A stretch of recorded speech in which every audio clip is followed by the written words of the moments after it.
আসসালামু আলাইকুম। কেমন আছেন আপনারা? আশা করি ভালোই আছেন। জীবনে সৎ পথে চললে অনেক কষ্ট হয়, পরিশ্রম হয়, কিন্তু একদিন শান্তি পাওয়া যায়।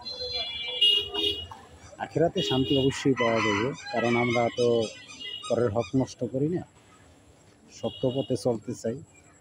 কারণ দিন হইলে মিছা কথা কই না, কেউর অর্থ সম্পদ নষ্ট করি না।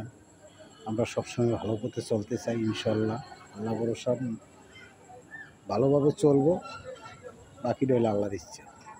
আমরা যদি অসৎ পথে চলি, মানুষের হক নষ্ট করি, মানে রিজিক নষ্ট করি, আমার ছেলে সন্তানরাও কিন্তু সেরকমই হবে। মানুষের হক নষ্ট করার জন্য এরকমই হবে। আর আমরা যদি ভালো পথে চলি, তাহলে কিন্তু আমাদের ছেলে সন্তানরাও কিন্তু আমার মতনই হবে। এটাই দুনিয়ার নীতি। যেরকম আগের হাল যেরকম আগে আগে যায়, পিছের হালও সেরকমই যাবে। আমরা যদি ভালো পথে চলি, তাহলে আমার ছেলে সন্তানও ভালো পথে চলবে। দোয়া করবেন আমার জন্য, যেন ইনশাআল্লাহ যে কদিন হায়াতে বাঁচাই রাখে আল্লাহ পাক, যেন আমরা সঠিক পথে চলতে পারি। আপনারাও চলার চেষ্টা করবেন ইনশাআল্লাহ। আর আমার জন্য আপনারা দোয়া করেন। আল্লাহ হাফেজ।